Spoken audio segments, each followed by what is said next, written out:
Excellencies, distinguished delegates, ladies and gentlemen, good morning. On behalf of the Government of Botswana and my office, the UN Office of the High Representative for Least Developed Countries, Landlocked Developing Countries, and the Small Island Developing States, I have the honor and privilege to welcome you all to the high-level meeting on addressing unique climate vulnerability of the landlocked developing countries through partnerships. We are honored to have with us His Excellency Mr. Mokgweetsi Masisi, President of the Republic of Botswana and the Global Chair of the Landlocked Developing Countries. We are grateful to you, Mr. President, for your outstanding leadership of the group of landlocked developing countries. We are also very honored and privileged to have with us today the UN Secretary General, Mr. Antonio Guterres. Mr. Secretary General, thank you very much for making time despite your extremely busy schedule. I'm also very pleased to welcome Mr. Magnus Brunner, Federal Minister of Finance of Austria, the co-chair of the Friends of LLDCs, and also the co-chair of the Preparatory Committee of the LLDC, Third LLDCs Conference. And also, we are going to be joined shortly by Mr. Vincent Biruta, Foreign Minister of Rwanda and the host of the Third UN Conference on the LLDCs. We are also very honored to have other heads of states and governments, ministers from the LLDCs and the partner countries, and heads of UN entities here with us today. Thank you for joining us. Excellencies, the 32 landlocked developing countries, the LLDCs, home to over 570 million people, are at the front line of the deepening climate crisis. Droughts, desertification, melting glaciers are increasing in alarming frequency and intensity in the landlocked developing countries, seriously jeopardizing millions of lives and livelihoods. However, the climate challenges are often overlooked in the global climate change discourses. Today's meeting is therefore highly pertinent to reorient the policy approaches on climate change toward the LLDCs. For the first time, LLDC leaders are gathered here in COP to deliberate and provide important directions and recommendations in addressing the climate vulnerabilities of the LLDCs and building international solidarity and partnerships to address those. We are also here 6 months away from the third United Nations Conference on LLDCs to be held in Kigali, June, where we expect climate change to be a priority area of action in the new Program of Action. Excellencies, I now have the honor to invite His Excellency Mr. Mokgweetsi Masisi, President of the Republic of Botswana and Global Chair of the Landlocked Developing Countries, to deliver his welcome remarks. Mr. President. Thank you very much, Fatima. Honourable Minister Binatu, on behalf of President Paul Kagame, President of the Republic of Rwanda, and the host country of the Third United Nations Conference on LLDCs, Your Excellency Mr. Magnus Brunner, the Minister of Finance of Austria and co-chair of the Friends of LLDCs, and co-chair also of the Preparatory Committee of the LLDC 3, Your Excellency Mr. Antonio Guterres, Secretary General of the United Nations, Your Excellency Mrs. Rabat Fatima, Under Secretary General and High Representative, Excellencies, distinguished delegates, I have the distinct honor to extend a warm welcome to all of you to the high-level meeting of the Landlocked Developing Countries, LLDCs, held under the theme addressing unique climate vulnerability of LLDCs through partnerships. Excellencies, the theme of this event speaks for itself. The 32 landlocked developing countries are undoubtedly destined to face unique challenges and vulnerabilities in climate change. A number of factors are attributable to the uniqueness of our challenges. Allow me, therefore, to mention just a few. Firstly, due to our geographic locations, we have to rely on our neighbors for business transactions with the rest of the world. We have to go through complex transit routes. These transit systems often face serious threats due to extreme weather events. The stress of natural disasters relate to heat, water, flood or snow can seriously damage road surfaces, jeopardizing the connectivity. As a result, transit trade is slowed or halted, putting further constraint on the ability of these countries to compete in global markets. This makes us inherently uncompetitive in the global trading system. Secondly, often contrary to the general perceptions, the landlocked developing countries are facing high exposure and vulnerability to an increasing number of climate-related disasters, such as droughts, desertification, floods, cyclones, and landslides. Between 2012 and 2022, 447 climate-related disasters affected 170 million people across the LLDCs, double the global average across the same time period. Droughts and floods have affected tens of millions of people annually in the LLDCs in recent years, as many as 46 million people in 2022 alone.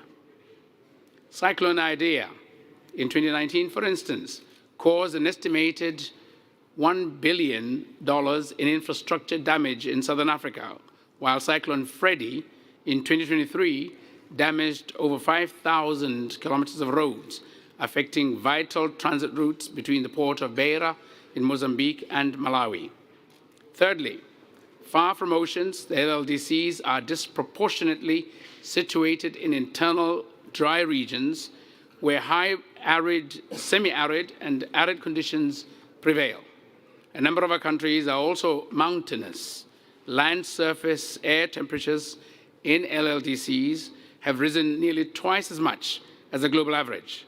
Our countries are therefore severely affected by desertification and recurrent droughts, undermining food security, livelihoods, and the economy, and leading to climate migration. These challenges have far-reaching consequences, especially for LLDCs, as they trigger a vicious cycle of food, water, energy insecurity, worsening poverty, and increasing risks of conflict. Fourthly, the LLDCs are also among the most water-stressed countries and face continuing desertification. In 2020, the latest year for which data is available, the per capita availability of renewable internal freshwater resources in the LLDCs was only 60% of the world average. In mountainous LLDCs, glaciers melting caused by climate change is seriously causing biodiversity loss. Many LLDCs are forecast to face high to extremely high water stress and are projected to be among the most water-stressed countries in the world by 2050. This has serious implications for lives and livelihoods of our people. Lastly, our economies are agrarian. This means that our export structure is still characterized by a strong dependence on primary commodities, representing more than 80% of exports, some of which are highly perishable. Cargo dwell time in LLDCs in 2022 was an average of 12 days compared to 7 days in transit countries. Natural disasters are seriously affecting productivity in the agricultural sector.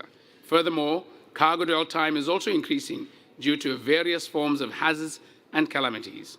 These factors are making LLDCs highly vulnerable and uncompetitive with other developing countries. Excellencies, as you can imagine, these are just a few specific challenges that the LLDCs are facing, but the list is much longer and the challenges are much more complex than what I have mentioned. However, despite these real challenges, ironically, LLDCs do not feature prominently in the mainstream climate negotiations or discussions. Our call from this meeting to the international community is to accord due consideration to our group of countries in conformity with the magnitude of the challenges that we continue to face. We would like to participate in the climate change negotiations as a group. In this regard, we intend to follow all the necessary formalities to do so and seek your full support as we move this agenda forward. Excellencies, the landlocked developing countries have high expectations from COP28. We are at a tipping point. Waiting will not make our job easier. We fully share the urgency of acting now with ambitious and rapid emissions cut, responding to the findings of the first ever global stocktake. We agree that all countries need to act on this in order to achieve the 1.5 degrees Celsius target. The LLDCs have already submitted their nationally determined contributions, depending on their national circumstances. My own country, Botswana, is also committed to reducing greenhouse emissions to 15% from 2% by 2030. The loss and damage funds need to be fully operationalized without any further delay. LLDCs must have adequate access to this fund. We also want to have our presence in the governing board of the fund. The 100 billion annual climate finance target set in 2009 was not enough, even though this target has never been met. We need commitment from our development partners for further ambitious financing with significantly scaled up share going to the LLDCs. In conclusion, let me call upon the international community to pay attention to special climate vulnerability of the landlocked developing countries by ensuring that the 570 million people of these countries are not further left behind in these trying times for humanity, and to realize the Sustainable Development Goals. I take this opportunity to reiterate our call for the active participation of all stakeholders in the 3rd United Nations Conference on Landlocked Developing Countries at the highest level possible. I look forward to meeting you all, Excellencies, in Kigali, Rwanda, next year. I thank you for your attention.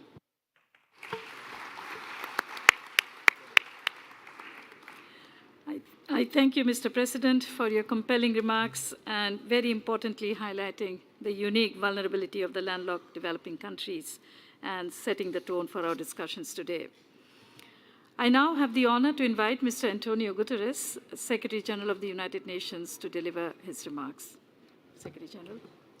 Your Excellency, Mr. President, Excellencies and friends, it is a privilege to participate in this high-level meeting of landlocked developing countries.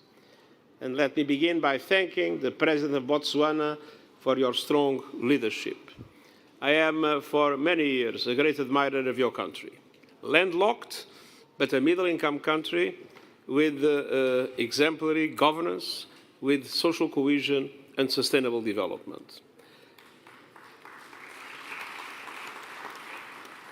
Now, the specific challenges and vulnerabilities of landlocked developing countries are well documented, but they do not receive nearly enough global attention.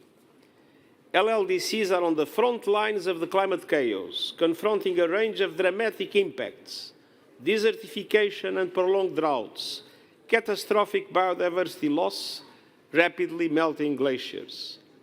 However, you are also in pole position to reap the rewards of the renewables revolution.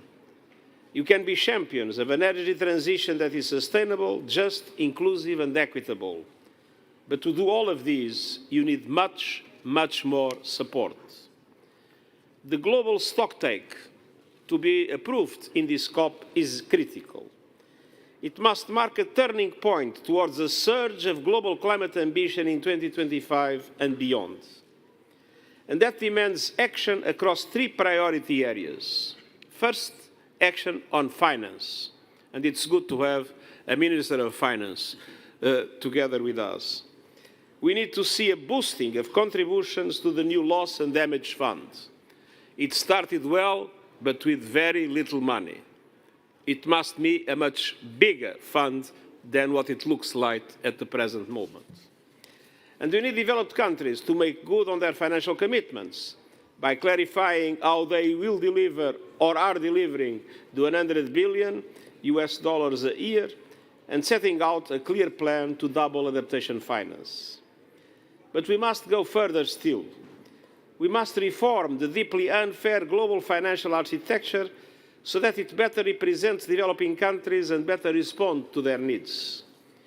We need an international financial system that meets the needs of LLDCs with an effective debt relief mechanism that supports payment suspensions, longer lending terms, and lower rates. And we need international financial institutions to fully align with the Paris Agreement. And we need to increase the capital base and change the business models of multilateral development banks so that they leverage far more private finance at reasonable costs to developing countries and, in particular, LLDCs. Second, action on reducing emissions. We must preserve the limit of 1.5 degrees of heating as set out in the Paris Agreement to avert the worst of climate chaos. The global stocktake must set clear expectations that countries' 2025 national determined contributions will align with 1.5-degree limit. And it must advance a just, fair and equitable transition from fossil fuels to renewables. By committing countries to triple renewable capacity, double energy efficiency and bringing clean energy to all by 2030. And by committing to phase out fossil fuels on a clear time frame that aligns with the 1.5-degree limit. Countries must also take action in line with my Climate Solidarity Pact and Acceleration Agenda, eating fast forward on their net zero timelines so that they get there as soon as possible to 2040 in developed countries and 2050 in emerging economies. There is this, I would say, very unfair situations. There are no LLDCs that are big emitters, but LLDCs are in the front line of the negative, devastating impacts of climate change. And so I think you have a moral authority to tell big emitters, namely the G20 countries that represent 80% of the emissions, it's time to seriously reduce emissions in order for LLDCs to have a chance not to be so dramatically impacted by the acceleration of the climate chaos consequences. We need to work together with a new level of international cooperation, governments, countries and companies, to support the global transition to net zero by 2050. This includes putting a fair price on carbon, protecting everyone everywhere with early warning systems, and aligning all critical emitting sectors with 1.5 degrees. Excellencies, dear friends, in these priorities and more, the United Nations stands with you, with the landlocked developing countries. Together, we can lay the foundation for a more resilient and sustainable future for over 500 million people of landlocked developing countries, leaving no one behind, as it is our key message of the Sustainable Development Goals. And we can build on this progress at the 3rd United Nations Conference on LLDCs next June. I salute the government of Rwanda for hosting the conference, and I'm prepared to participate there. The United Nations system will be entirely mobilized to ensure a successful and decisive conference, and I have to tell you, we are proud to be your partner today and in the future, and we take very seriously the dramatic impacts you are facing and the limitations of resources that most of the LLDCs today have to be able to provide to their people what their people deserves. And there is no reason for landlocked developing countries not to be able to provide to their own citizens the same kind of levels of well-being that we want everywhere across the world. Thank you very much.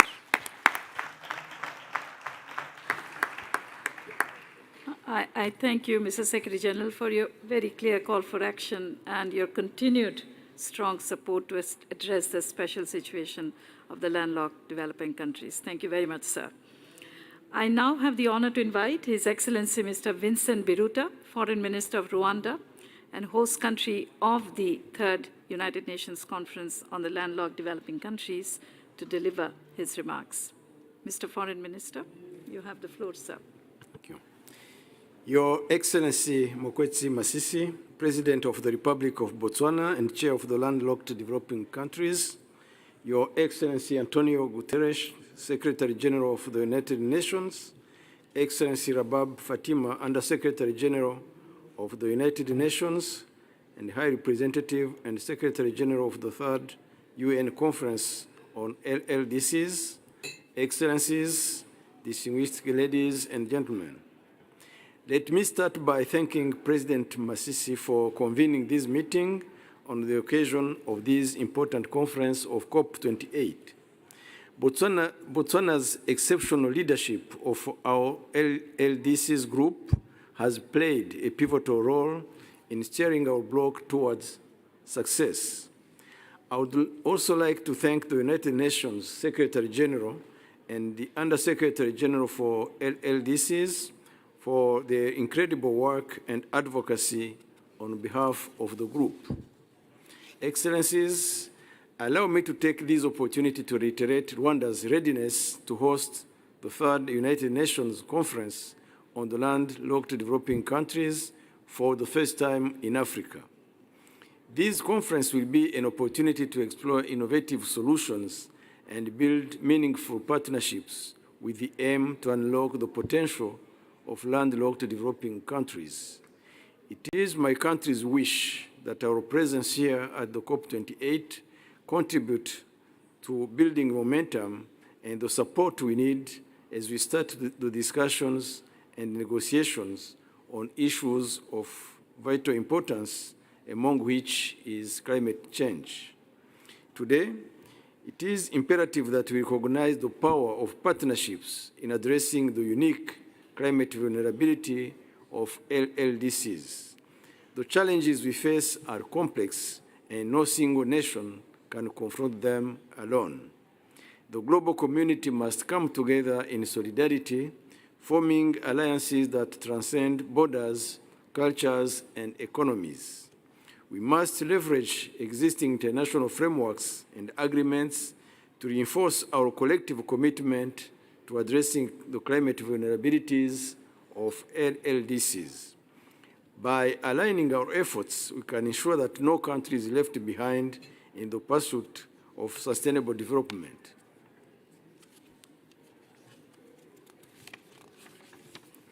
Moreover, adequate and accessible funding, along with technology transfer and capacity building, is essential to support LLDCs in their climate resilience efforts. Excellencies, let me conclude by wishing us successful deliberations. May this high-level meeting be a catalyst for transformative action, and may the partnerships forged here today serve as a beacon of hope for the LLDCs, illuminating a path towards a sustainable and resilient future. Rwanda looks forward to hosting you next year in Kigali. I thank you for your kind attention. I thank you, Minister Biruta, for your very important remarks, and again congratulate you for so ably steering the preparations of the third LLDC conference, and we are all eagerly looking forward to be in Kigali next year. Thank you, sir. I now have the honor to invite His Excellency, Mr. Magnus Brunner, Federal Minister of Finance of Austria, co-chair of the Friends of LLDCs and co-chair of the Preparatory Committee for the third LLDC conference. You have the floor, Minister. Thank you very much, Mr. President, Secretary General, Excellencies, ladies and gentlemen. First of all, it's of course a great pleasure for me to provide some remarks at this high-level meeting today of the LLDCs. Austria particularly welcomes this opportunity to mobilize also the support for these specific challenges and also vulnerabilities of landlocked developing countries related actually to the lack of direct access to sea and the remoteness also from international markets altogether. And as a long-standing partner of the LLDCs and a landlocked country ourselves in the middle of Europe, we understand, I think, many of these challenges, and we stand ready to share also our experiences in this context. And it is for this reason that Austria also hosted the second UN conference on landlocked developing countries in Vienna in 2014. That was the last one to date, actually, we had. And Austria also, as we heard before, co-chairs the group of friends of the LLDC, and together with Mongolia, we are currently serving as co-chairs of the preparation committee of the third UN conference we just heard on the LLDCs, which is taking place in Kigali, as we learned, to which we are very much, of course, looking forward. Allow me maybe to highlight some strategies and actions which we deem particularly relevant in the context of this unique vulnerabilities of LLDCs. Firstly, it's multilateral action. Given our own experience with landlockedness, Austria looks back on a quite long-standing tradition in international and cross-sectoral cooperation. This multilateral action is what we reflect in our climate finance commitments also. We have increased our climate finances massively in the past few years and have reached record climate finance contributions in 2022, both for Austria, especially, but also for the whole European Union. Austria provided 500 million euros, while the European Union as a whole provided 28 billion euros and mobilized further 11 billion euros in private finance in 2022.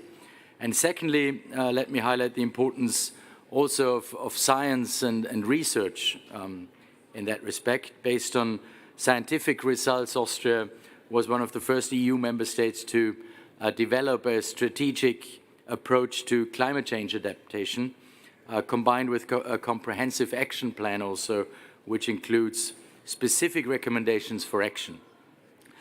So as the preparations for the third conference of the LLDCs are in, I would say, in a full swing, let me assure you of Austria's full support to mobilize development partners, transit countries also, as we've heard from the Secretary General and other partners, to make the conference, of course, a great success with an ambition outcome document, hopefully.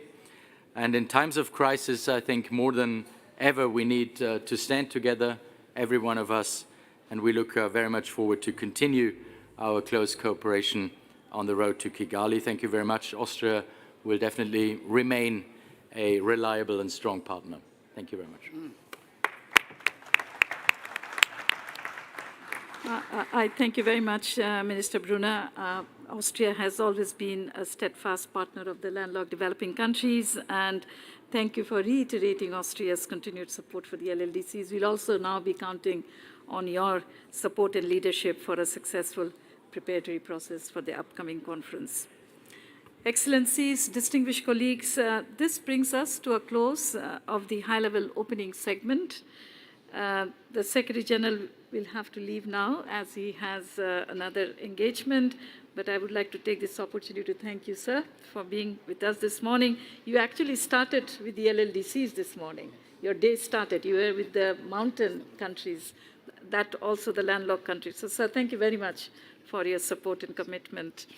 Excellencies, we'll need a few minutes to just rearrange the seating order on the platform, and then we'll resume the meeting. Thank you.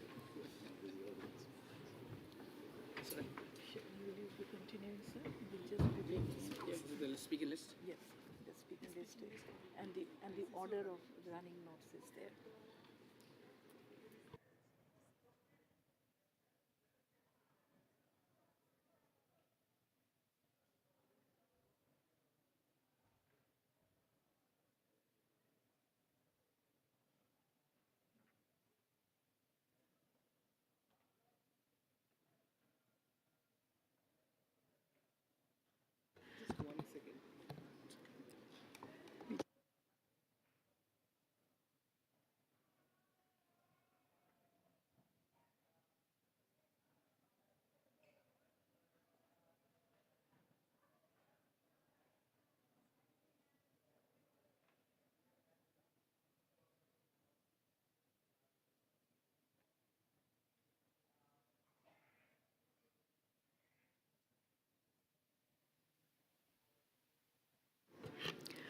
Honorable President, I would like now hand over the floor to you, and I'm also calling upon the keynote speakers to take their place at the podium.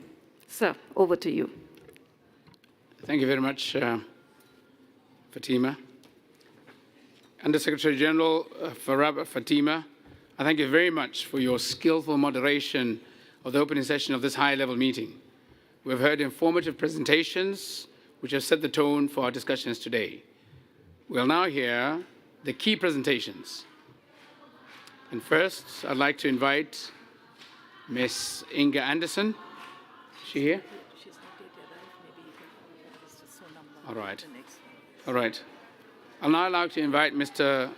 Dasho Sonam Wangid, former Secretary of the National Environment Commission of the Royal Government of Bhutan and former Chair of the LDCs in UNFCCC, to deliver his keynote presentation.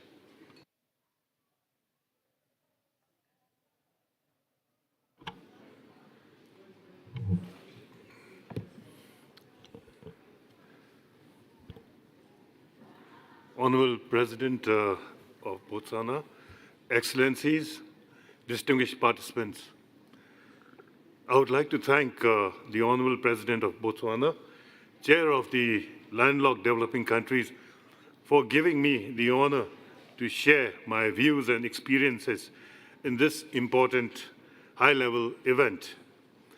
I would also like to commend His Excellency, the President of Botswana, and Undersecretary and High Representative of UN ORLs for organizing this timely event.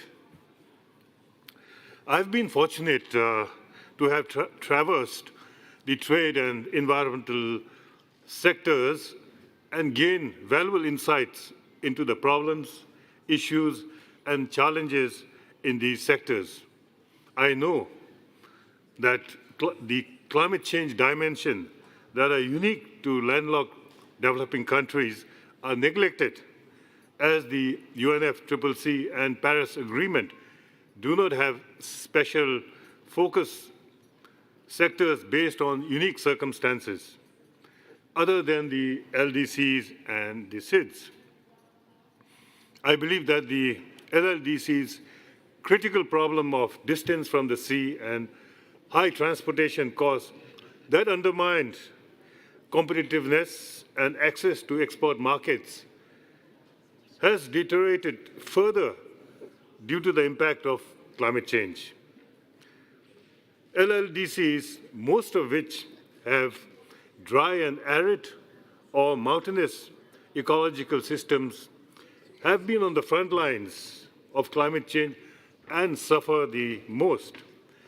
Extreme weather events like floods, windstorms, cyclones, heat waves, droughts that have increased in severity and frequency has continuously damaged the trade, transport, and developmental infrastructure, causing loss of lives, property, and livelihoods. Further, slow onset events like glacial melt, loss of biodiversity, and desertification have impacted livelihoods of farmers and reversed development. Excellencies and distinguished participants, let me present the situation of my country, Bhutan, in the context of profound challenges as a landlocked country with a fragile mountainous ecosystem. As part of the Hindu Kush Himalayan region, Bhutan is highly dependent on services provided by the mountains: drinking water, agriculture, pastoral farming, hydropower, tourism, and many more. At the same time, warming in the region is much higher than the average global rate of 0.18 degrees Celsius per decade since 1981. At 1.5 degrees Celsius, warming is expected to be at least 0.3 degrees Celsius higher in the Himalayas. As a result, our region lost about a fourth of its glacier area within 30 years. Between 1980 and 2010, Bhutan lost around 23% of its glaciers.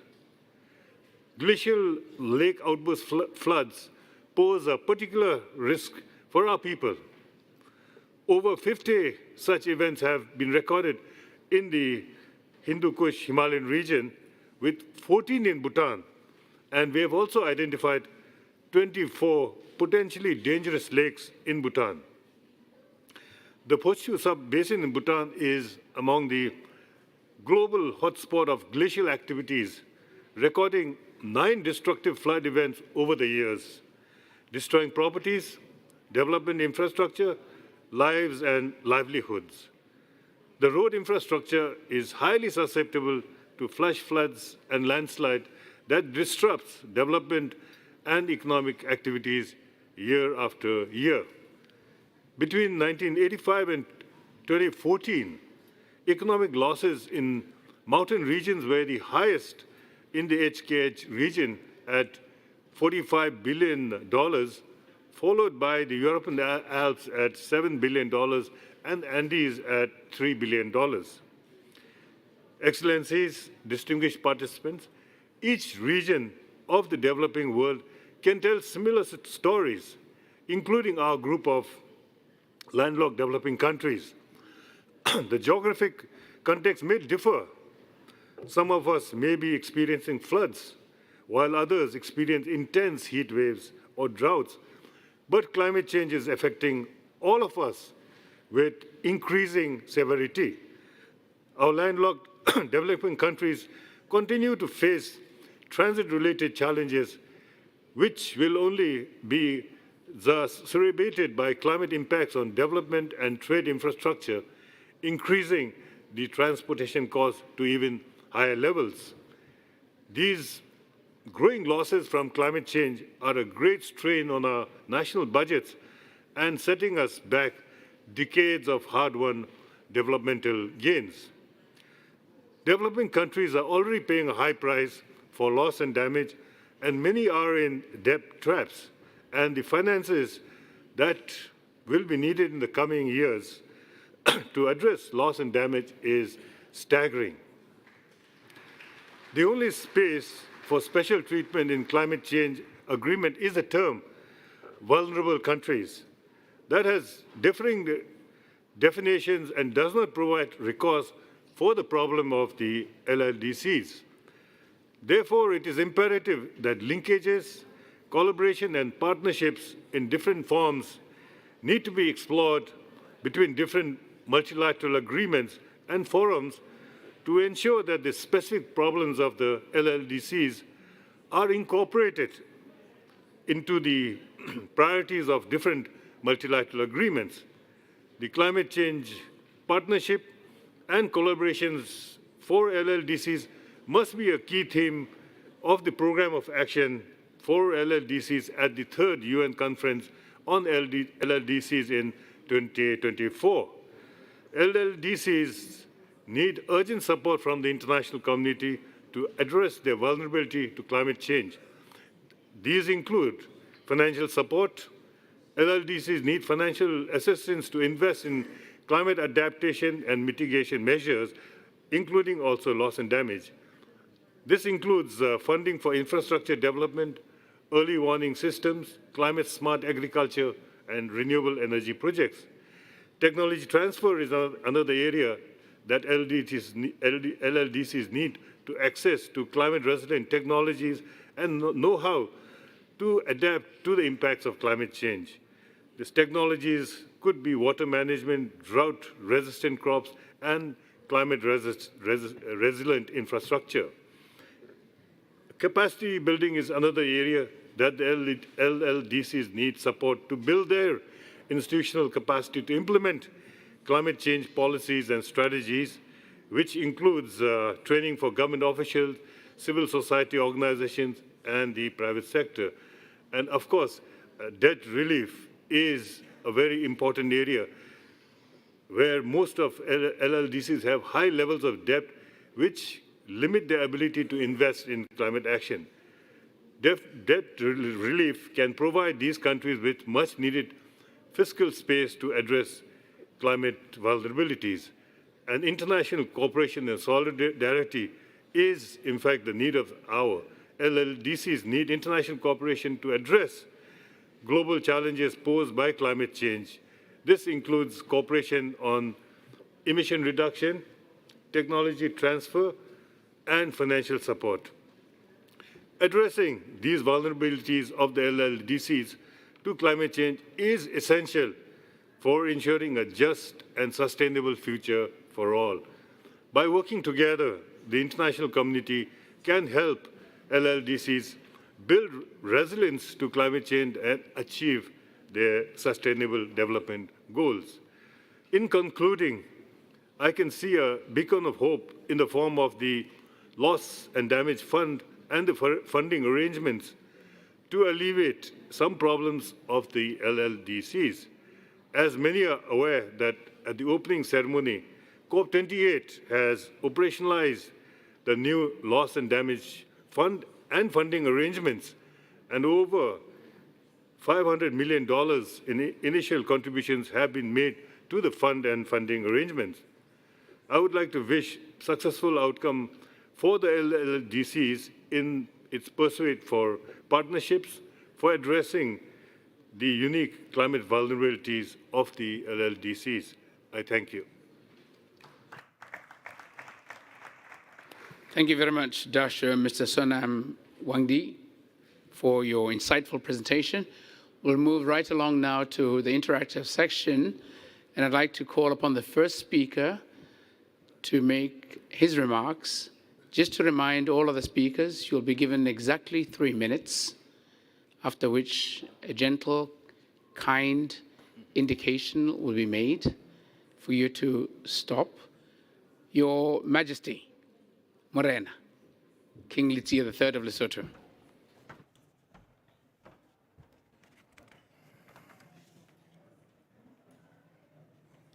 Your Excellency, President Mokgweetsi Masisi, President of the Republic of Botswana, Your Excellencies, Heads of State and Government, distinguished participants, ladies and gentlemen. At the outset, allow me to commend you, Your Excellency, for your sterling leadership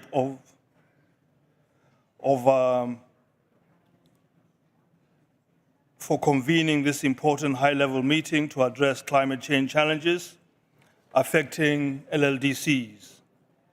In June next year, we will be in Kigali, Rwanda, for the third United Nations Conference on LLDCs, whereat we'll adopt the successor program of action for LLDCs.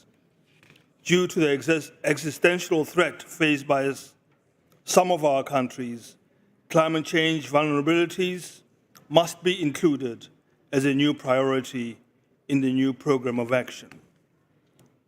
The LLDCs suffer the most from climate change, despite contributing the least to its causes. It is time for action. LLDCs face extreme weather events, such as droughts, floods, biodiversity loss, and diversification, which cripple their economic and social development. We demand that developed countries who bear the biggest responsibility for climate change step up and provide financial support and technology to combat these challenges. Lesotho, like other landlocked countries in Africa, feels the devastating effects of El Niño, characterized by scorching heat waves and limited rainfall. This puts our agriculture and our food and nutrition security at risk, pushing us deeper into poverty. We need to find sustainable solutions, and we need immediate support. We urge developed countries to honor their commitment to mobilize the 100 billion annually for developed countries. In LLDCs, this money will go towards adaptation and mitigation efforts, helping us to protect our people and ecosystems. We call on developed partners to alleviate our crippling debt burdens, allowing us to allocate resources to climate change response. Furthermore, we seek support in climate-smart agriculture, technology to boost productivity while minimizing environmental harm. Together, let us address the unique climate vulnerabilities faced by the LLDCs. Through collaboration and concrete actions, we can ensure a better future for our nations. It is time for developed countries to fulfill their promises and empower LLDCs to confront the climate change head on. I thank you for your attention. Thank you very much, Your Majesty. And now I'd like to call upon His Excellency President Utagnim Kurasuk of Mongolia.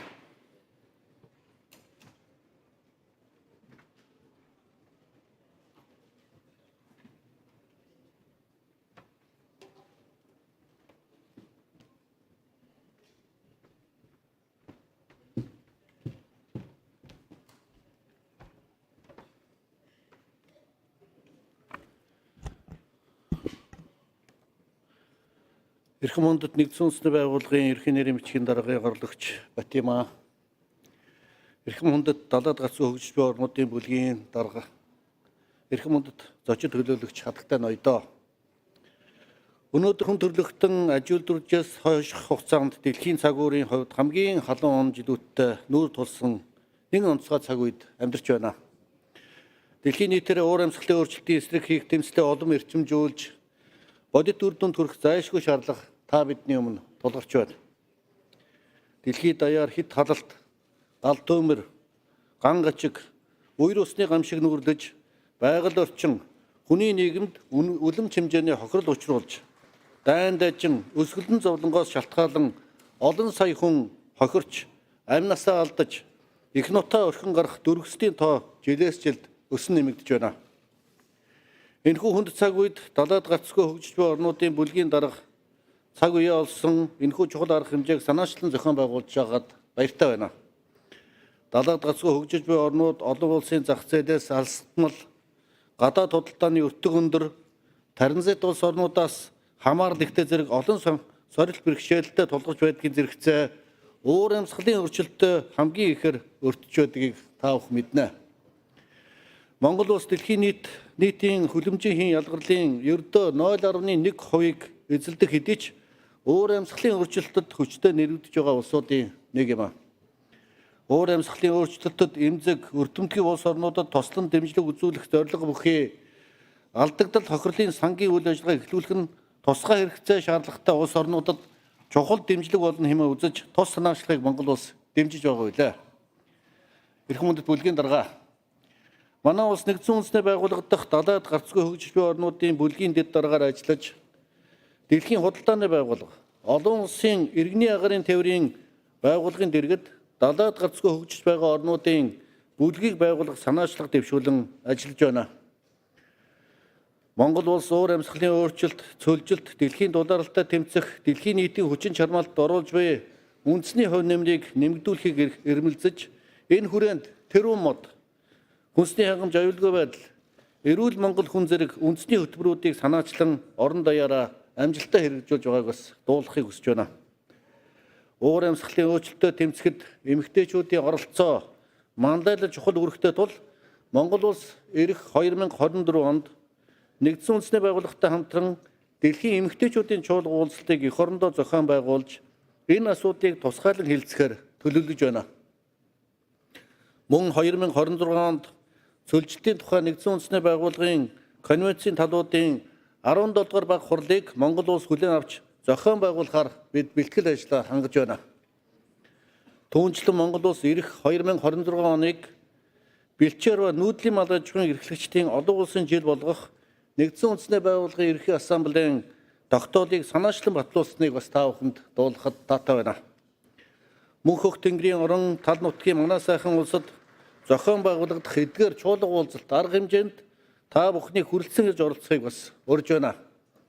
Бүлгийн дарга, далаад гарцгүй хөгжиж буй орнууд дахь уур амьсгалын өөрчлөлтийн өрмөц сорилт бэрхшээлийг даван туулахад бидэнд шинжлэх ухааны үндэслэлтэй бодит тоо баримт бүхий судалгаа шинжилгээний ажил туйлаас чухал байгаамаа.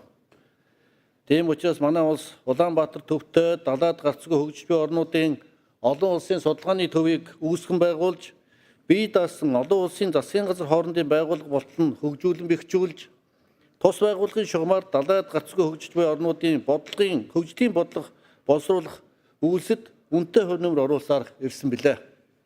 Тус судалгааны төв нь сүүлийн 10 жилийн турш нэгдсэн үндэсний байгууллагын далаад гарцгүй хөгжиж байгаа орны бүлгийн гишүүн орнуудад чухал ач холбогдол бүхий бодлогын судалгааны ажлыг чанарын өндөр түвшинд хийж гүйцэтгсээр ирсэн гэж бид үздэг. тус судалгааны төвөнд далаад гарцгүй хөгжиж буй орнууд дахь уур амьсгалын өөрчлөлтийг сааруулах, түүнийг сөрөг нөлөөдийг даван туулах, ялангуяа уур амьсгалын өөрчлөлт өртөмтгий, хүнс хөдөө аж ахуй, эрчим хүчний салбарууд дахь бодлого, стратеги, хамтын ажиллагааны үр дүнтэй арга замыг тодорхойлоход хувь нэмэр болох ач холбогдол бүхий судалгааны ажлыг гүйцэтгэх бүрэн боломжтой гэж үзэж байна. Тиймээс та бүхнийг энэхүү олон улсын судалгааны төвтэй хамтран судалгааны төслүүдийг хэрэгжүүлэхийг бас уриалж байна. Түүнчлэн далаад гарцгүй хөгжиж буй орнуудын олон улсын судалгааны төв байгуулах тухай олон талт хэлэлцээрт нэгдэхийг ил хэлэлцээрт нэгдээгүй далаад гарцгүй хөгжиж буй орнуудад бас уриалж байна. Ингэснээр энэ судалгааны төв улам бэхжин хөгжиж далаад гарцгүй орнуудын судлаачдын баг хамтран ажиллаж томоохон судалгааны ажлыг гүйцэтгэх боломж олон нэмэгдэнэ гэж бид үзэж байгаамаа. Монгол улс 2024 онд Руанда улсын Кигали хотноо болох далаад гарцгүй хөгжиж буй орнуудын асуудлаарх нэгдсэн үндэсний байгууллагын 3 дугаар баг хуралд өндөр ач холбогдол өгч бэлтгэл ажлыг хангахад идэвхтэй оролцож байна. Баг хурал нь Вений үйл ажиллагааны хөтөлбөрийн үнэлгээний туршлага, сургамжид тулгуурлан тусгай хэрэгцээ шаардлагатай эдгээр улсын эх 10 жилийн хөгжлийн төлөвлөгөөг хэлэлцэн батлах чухал ач холбогдолтой хэмээн бид бүхэн итгэн харж байна. Эцэст нь хэлэхэд далаад гарцгүй хөгжиж байгаа орнуудын нэгдмэл байдал, харилцан ойлголцол, түншлэл, хамтын ажиллагаа, зоримог шийдвэр, тууштай хичээл зүтгэл нь тулгарч буй сорилт бэрхшээлийг даван туулах, дэвшүүлсэн зорилттой амжилттай хэрэгжүүлж, тогтвортой хөгжлийг зохицооход чухал үүрэгтэйг онцлон хэлмэглэхийг хүсэж байна. Монголчууд бид их улсын байгаль дэлхийг авран хамгаалах, уур амьсгалын өөрчлөлтийг сааруулахын төлөө бүхэл болцоогоо дайчлан дэлхийн улс орнуудтай бүх талаар хамтран ажиллах болно. Далаад гарцгүй орнуудын үйл ажиллагааг байнга дэмжиж байдаг нэгдсэн үндэсний байгууллагын ерхий нэрийн бичгийн дараа Антонио Гутерреш болон түүний орлогч нарт нүүбийн хамт олонд чин сэтгэлээсээ бас талархал илэрхийлж байна. Анхаарал хандуулсанд баярлалаа.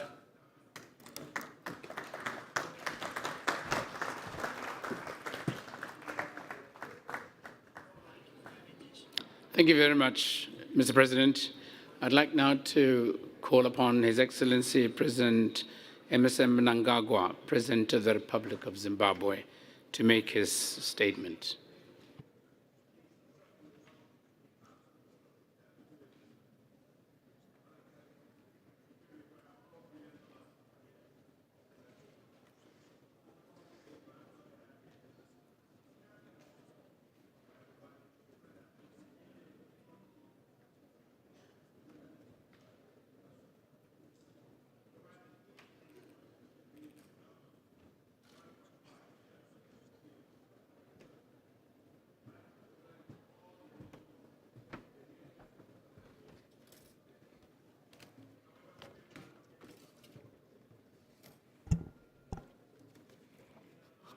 Your Excellency Moketsi Eric Masisi, President of the Republic of Botswana and Chair of the Group of the LLDCs.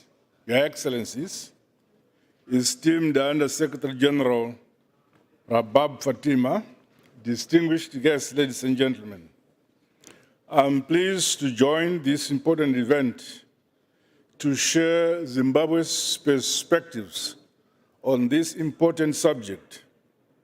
We commend you, Chair, for your leadership of our group, especially as we prepare for the third United Nations Conference for the landlocked developing countries.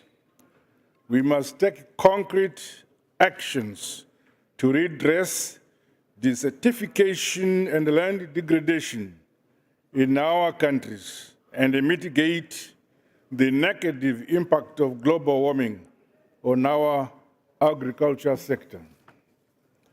Greater cross-border infrastructure investments should be pursued to address insecurities related to energy security and high costs of transport, which militates against our competitiveness. There is need to unlock available and affordable financial support and technical capacities to strengthen adaptation and mitigation efforts. we thus continue to call for stronger partnerships from the developed North towards addressing our unique climate vulnerabilities and delivering on the climate action. Your Excellencies, Zimbabwe has embarked on transformative actions towards climate resilience. The construction of dams and expansion of irrigation capacity, coupled with renewable energy, continues to improve water and energy use efficiencies in my country. The climate smart agriculture, which we call Pumvudza model, adopted by our country, is mitigating climate vulnerabilities and guaranteeing household food security, especially among our communal and smallholder farmers. Research and development, improvements in genetics and innovations have also promoted resilience of our livestock sector. As we move from pledges to implementation, coordination partnerships with all stakeholders, including the private sector, this should be scaled up. Let me conclude by assuring you, Chair, of Zimbabwe's support in the preparatory processes ahead of the third conference of landlocked developing countries. I thank you.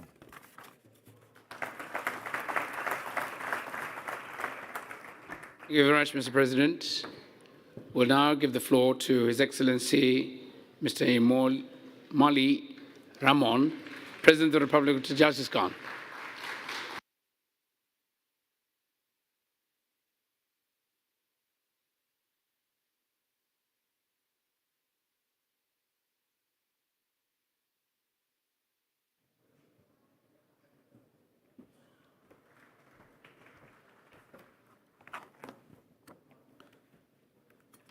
محترم جناب رئیس، محترم معاون دبیر کل، خانم‌ها و جنابان، سرآول می‌خواستم سپاس خود را به سازمان دهندگان این چهاربینی اظهار نمایم. کشورهای ما امسال در آستانه بررسی همه‌جانبه تطبیق برنامه عملی وینا برای 10 ساله 2014-2024 برای گروه کشورهای رو به ترقی محصول در خشکی قرار دارند. بنابراین سال روان برای ما مرحله مهم به حساب می رود. همچنین استفاده مقصدناک اقتدار ترانزیتی کشورهای محصول در خشکی برای دسترسی زودتر به هدفهای رشد استوار موافق است. از این رو ما عهده‌داری‌های خود را به مقررات و توصیه‌های برنامه عملی وینا برای تحکیم پیوند آن به رشد اینفراستراکچور نقلیاتی و انرژتیکی، اینچنین مساعدت به گسترش تجارت زیرمنطقوی و منطقوی روانه می‌سازیم. همکاسبان محترم، تاجیکستان ساحه انرژتیک را یکی از اولویت‌های استراتژیک خود می‌داند. نیروگاه‌های آبی که 98% نیروی برق را در تاجیکستان تولید می‌کنند، منبع اصلی انرژی سبز در کشور به شمار می‌روند. تاجیکستان از تطبیق اصول‌های اقتصاد سبز جانبداری می‌کند. محض به همین مقصد ما استراتژی رشد اقتصاد سبز را در تاجیکستان برای سالهای 2023-2027 قبول کردیم. ما چنین می‌شماریم که برای زیاد کردن حصه انرژی تجدید شونده در دولت‌های رو به ترقی محصول در خشکی سرمایه‌گذاری بیشتری کشورهای مترقی لازم است. حاضرین محترم، سالهای آخر بنابر افزایش تأثیر منفی تغییریابی اقلیم روندهای بیابانشوی، خشکسالی، تنزل زمین و دیگر آفتهای محیط زیستی شدت می‌گیرند. مسائل مربوط به برای پیشگیری از این روندها ما را ضرور است که اقدامات مشترک را راه اندازی نماییم. مسائل مربوط به آب خاصتا در کشورهای آسیب پذیر از جمله کشورهای محصور در خشکی اهمیت بیشتر دارند. تنها 3/1 اهالی این کشورها با آب نوشاکی بی خطر تامین می باشند. چنانچه می دانید تاجیکستان تشبسکار قطعنامه آبی مجمع عمومی سازمان ملل متحد است و در این مسئله با تمام شریکان بین المللی همکاری های باثمر دارد. قطعنامه در خصوص اعلان نمودن سالهای 2018 2028 همچون 10 ساله بین المللی عمل آب برای رشد استوار که حالا در روند تطبیق قرار دارد از جمله این تشبس است. از نگاه ما تطبیق هدف این 10 ساله اینچنین روزنامه عملیات آب که در نتیجه کنفرانس آب تاریخی سازمان ملل ماه مارس سال روان قبول گردید با اجرای سری وقتی هدف ششم رشد استوار در کشورهای محصور در خشکی مساعدت خواهد کرد. ضمن کنفرانس آب سازمان ملل متحد ما پیشنهاد نمودیم که کنفرانس خاتموی 10 ساله عمل سال 2028 در تاجیکستان برگزار گردد. باعث قناعتمندی است که این تشبس کشور ما از جانب جامعه جهانی پذیرفته شد. حاضرین گرامی، ما بار دیگر تاکید می نماییم که تغییر آب اقلیم یکی از تهدیدهای تشویش‌آور زمان معاصر می باشد. تأثیر پیامدهای منفی این روند برای نائل شدن به هدفهای رشد استوار در کشورهای گوناگون از جمله تاجیکستان مانع جدی ایجاد می کند. بر اثر تغییر آب اقلیم در 10 ساله اخیر از 13,000 پیریخ تاجیکستان 1,000 آنها آب شدند. این پدیده سببگار چنین آفتهای طبیعی به مثل سیل و یخ، آبخیزی، خشکسالی شده به ساحه‌های اقتصادی و اجتماعی کشور خسارات زیادی را می‌رساند.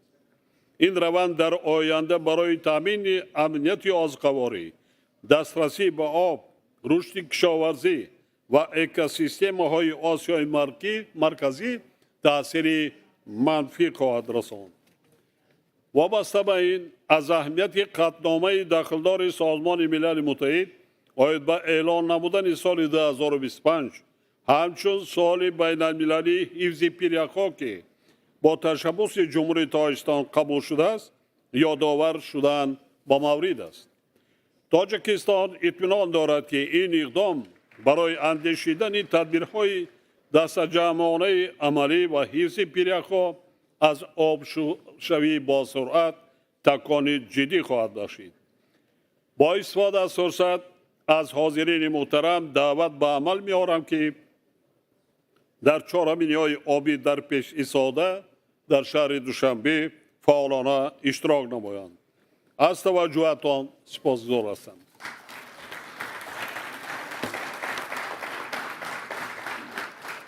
Thank you very much, President Ramon. I now take this opportunity to invite honorable ministers, and I'm going to ask them to be more frugal with time. I'd like to invite Dr. Situbeko Musokotwane, the Minister for Finance of Zambia.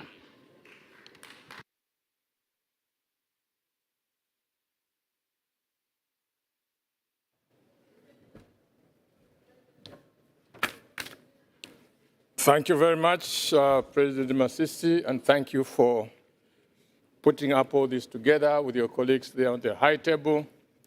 And of course, let me start, since time is limited, by of course stating that we are vulnerable as Zambia, like everybody else. I think that is given. Second point is that indeed we are landlocked, like everybody else. So what is the key message that we have to present today? I think the key message is that for all these things, we also have milk and honey. What is the milk and honey? The things that we are looking for to fight climate change. We have copper, we have nickel, we have cobalt, we have manganese, and many others. So we say to all of you and the investors at home, come and talk to us. Come and mine with us. Come and invest with us, because that is the solution or part of the solution that we are looking for to fight climate change. But how does this connect with the issue of being landlocked and with 8 neighboring countries surrounding us? The connection is that once you have mined and once you've done the value addition in Zambia, you need to transport the materials to the ports. So we need to do something about the infrastructure. Already, there's an initiative linking Zambia, Congo DRC, and Angola to open the route to the western coast. I think that is basically underway. But also, we're working together with Botswana,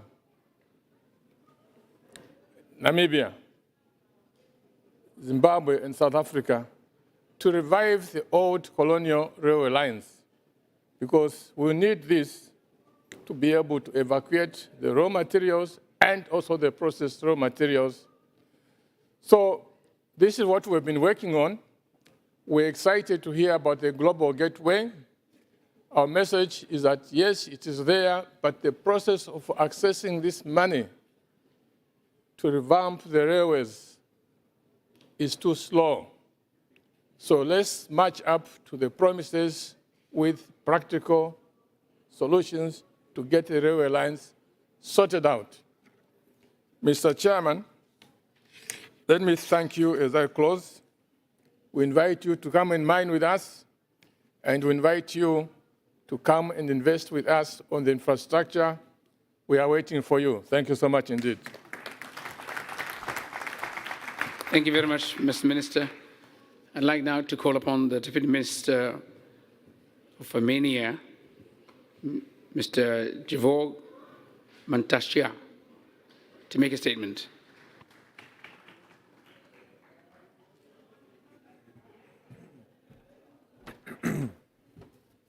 Your Excellencies, thank you very much, Mr. President, Madam Under-Secretary General, ladies and gentlemen.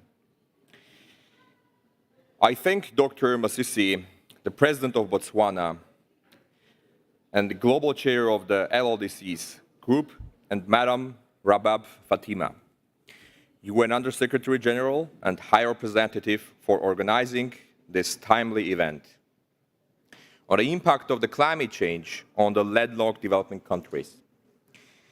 Indeed, realization of the development aspiration of LLDCs has already been drastically impacted by their structural vulnerabilities and geographical constraints. Among other global crises, climate change vulnerability is another major factor, exacerbating the socioeconomic challenges of LLDCs.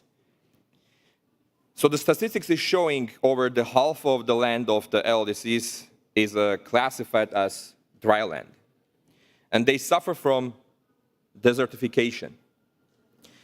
Biodiversity is existing, the land degradation and other disaster with the profound economic and the social cost is increasing. Landlocked countries are facing the extra logistic costs for finding the goods to be able to fight against the crisis. But in the host country of United Arab Emirates, we see the hope. Armenia is a mountainous country with limited natural resources. Based on an analysis by the World Bank, Armenia is considered the fourth most at-risk country in the Eastern Europe and Central Asia region when it comes to the impact of the climate change. In addressing the impact of the climate change, a strong emphasis should be put on the promoting circular and green economy production and consumption practices, as well as on the promoting digitalization and connectivity. Given the scale of the climate change and the fact that it will affect many areas of life, adaptation is also need to take place on a greater scale. We need to learn to adapt to new reality. Our economies and societies as a whole need to become more reliant on climate impact. Armenia has constantly addressing its commitment on participating in global efforts to combat climate change. In 2021, the country declared the goal of reducing its greenhouse gas emissions by 40% in the next 6 years till 2030 as a contribution to Agenda 2030, which is compared to the 1990s level, it's increasingly high. Transitioning to climate neutral is a critical part of Armenia's energy security and green growth. Acknowledging the importance of this transition, we have established an ambitious objective to achieve climate neutrality in the second half of this century. Addressing climate change-related challenges should be at the core of the third conference for LLDCs. Armenia stands ready to work with the United Nations and partner countries to find durable and sustainable solutions to mitigate climate change impact and accelerate sustainable development in LLDCs. Your Excellencies, I try to be on the time, and also in the end, I want to congratulate the United Arab Emirates for the National Day. Congratulations. Thank you very much.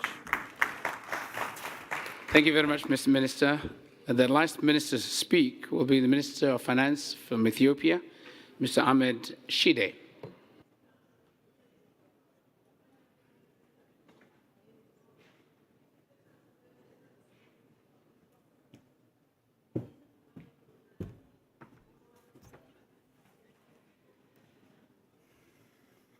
Your Excellency, the President of the Republic of Botswana, Mr. Mokgweetsi Masisi, Excellency UN Under Secretary General, Excellencies, distinguished delegates, and partners, ladies and gentlemen. First of all, I would like to thank the Government of Botswana and the UN Under Secretary General for organizing this important session addressing the collective interest of landlocked developing countries.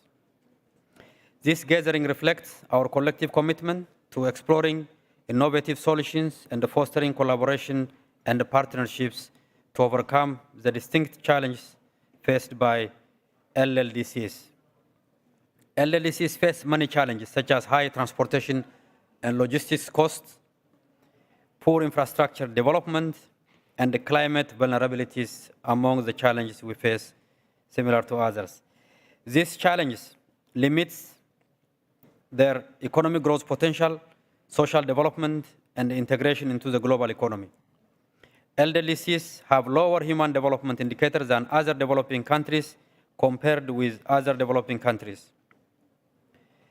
They face distinct challenge and vulnerabilities due to their geographical location and limited access to coastal resources and services.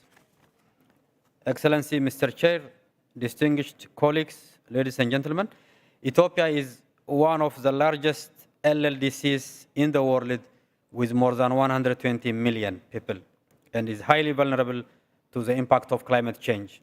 In this regard, the government of Ethiopia has been undertaking concrete actions from policy, strategy, and long-term plan formulations, investment, and institutional capacity building to the implementation of mega initiatives, including the Green Legacy initiatives. My country is among the front-runner countries in addressing global climate crisis. My government is also prioritizing building green economy and climate resilience as one of the key pillars of its 10-year development plan. The actions the government of Ethiopia has been undertaking is also part of our commitment in forging global partnerships to attain globally agreed multilateral environmental agreements for building sustainable green development and inclusive development, as well as for our collective prosperity. As per the provision of the UNFCCC and its Paris Agreement, Ethiopia has submitted its National Adaptation Plan, NAP, in 2019, the updated National Determined Contribution, NDC, in 2021, and the Long-Term Low Emission and Climate Resilient Development Strategy, LTLEDS, in July 2023. Ethiopia is massively implementing a flagship green legacy initiatives where we have planted almost more than 35 billion seedlings. We have also, together with Djibouti, invested on Addis Djibouti electrified standard gauge railway, which is also very vital to our transport corridor, as well as green transport development. Ethiopia is also completing the development of GERD, which is Great Ethiopia Renaissance Dam, which is going to generate significant renewable energy, not only for Ethiopia, but also for the region. And Ethiopia is also embarked on sustainable agricultural development. That is also one of the few core areas we are investing on. Even though Ethiopia has made significant progress in the realization of its inclusive green economic growth, the country's landlocked status poses limitations and challenges to economic development, increasing transport costs and limiting its competitive advantage in global markets. Correspondingly, it's also impacting integration into the global economy and also limiting the adaptive capacity of communities to the impact of climate change. We are working with our neighbor, particularly Djibouti, to address this challenge in terms of investing on transport corridors.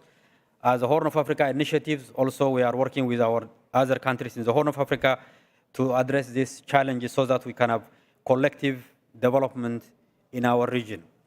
Mr. Chair, dear colleague, addressing the unique vulnerabilities of LLDCs requires a collective effort and strengthening the existing partnerships and also forge new ones to ensure a comprehensive and coordinated approach by recognizing a specific challenge of these nations to address the root cause of the vulnerabilities, including by supporting adaptation measures such as enhancing early warning systems, promoting sustainable infrastructure development, promoting sustainable energy access, strengthening capacity building effort, and also mobilizing financing, which should include debt relief is also very important, and investment to ensure a just transition and to share also best practice.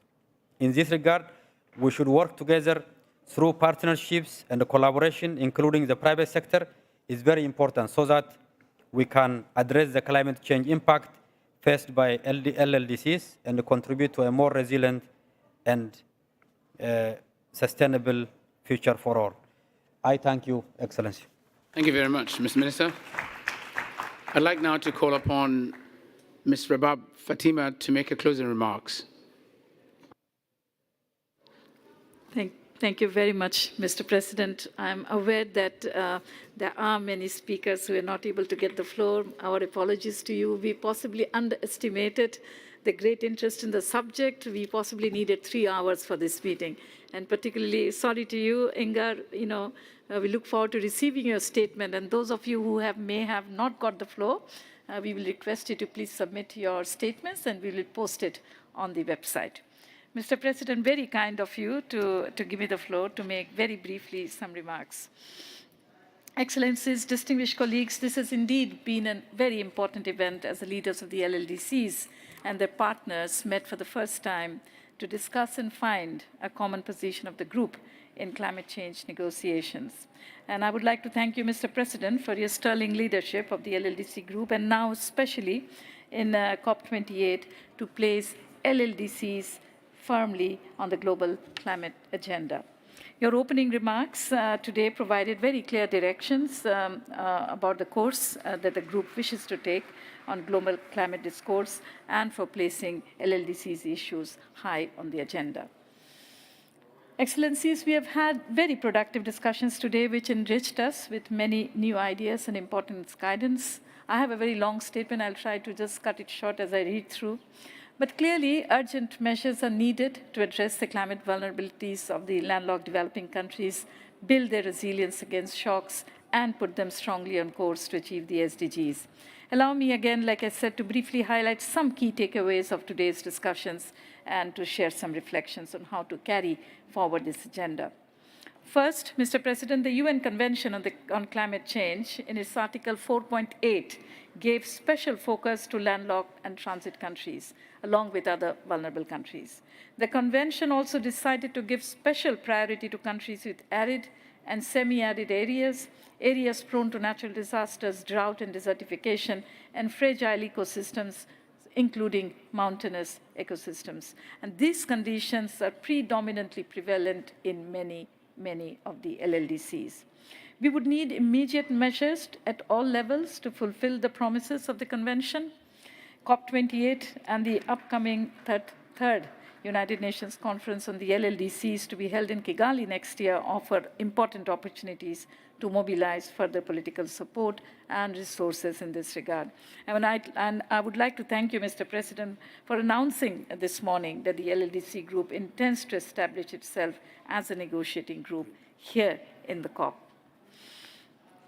Second, Excellencies, achieving the Paris target to limit global warming by 1.5 degrees centigrade requires rapid greenhouse gas emissions reductions across all sectors, particularly by the major emitters.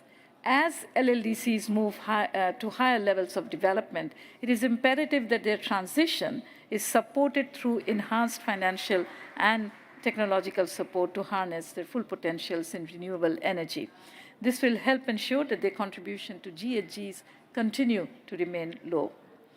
Third, the LLDCs seriously lack in critical infrastructure, and I believe that has been highlighted by most of the speakers, and their needs for sustainable infrastructure continue to grow. They require tailored support to enhanced investment in climate-resilient infrastructure to overcome these challenges in a sustainable manner. Finally, developed countries must fulfill their commitment to collectively mobilize $100 billion each year and double the adaptation finance by 2025. We earnestly hope that COP28 will help establish an ambitious post-25 global climate finance benchmark benefiting the most vulnerable countries, including the landlocked developing countries. As we move towards operationalizing the Loss and Damage Fund, it is also important to prioritize the LLDC's access to it, taking into account their unique vulnerabilities. Mr. President, Excellencies, the third United Nations Conference for the Landlocked Developing Countries provides us with a once-in-a-decade opportunity to address the unique climate vulnerabilities of the LLDCs and make this issue a top priority for the next program of action. As we continue to build momentum for the conference, I would like to again express my gratitude to you, Mr. President, for your strong leadership, and we'll continue to count on that as we move towards Kigali. I would also like to thank President Kagame and like to convey that gratitude through the Foreign Minister here for Rwanda's distinct role in hosting the conference, and we look forward to being in Kigali. I would also like to recognize here the particular emphasis that the Secretary General is now placing and his commitment to the LLDCs. And I was very happy to hear that he announced that he intends to be in Kigali. And not only that, he said that the entire UN system will be mobilized to be in Kigali. So with those few words, Mr. President, you can rest assured that my team and I will be with you at every step of the way to realize our shared goals. And we look forward to being in Kigali under your leadership. Thank you very much, sir. Thank you very much, Fatima. Let me thank the high table, those who are here, Excellencies, heads of government, honorable ministers, delegates, for your interest and collaboration. I also want to thank the interpreters who have done such a fine job, and our technical team, OHRLS, and the delegation of Botswana for what they've done. Thank you and good morning.